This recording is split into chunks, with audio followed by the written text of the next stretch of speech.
The ocean is a lesbian, and her fingers became all the fish, seals, and whales on Earth, or at least that's what Inuit mythology says. There are many different versions of this story, as the Inuit range from Greenland all the way to Alaska. But in pretty much all versions, Sedna was born mortal and at some point got on a canoe during a storm. And at some point, that canoe capsizes, and her fingers holding on to the side of that canoe get removed. There's two main ways that it usually happens. Either they freeze on their own and break off and she sinks into the deep, or her father is with her on the canoe and cuts off her fingers and then she sinks into the deep. Either way, she loses her fingers.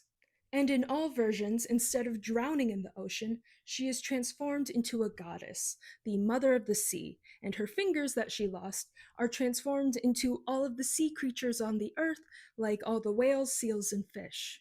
Eventually, Sedna meets another goddess, Kilertateng, who is the goddess of the hunt, animals, and the storm.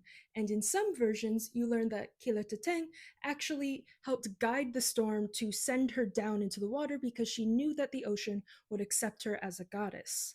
In some versions of the story, the two goddesses are just good friends, partners even, but in other versions, they fall in love and they live at the bottom of the ocean, protecting all of the animals of the ocean together.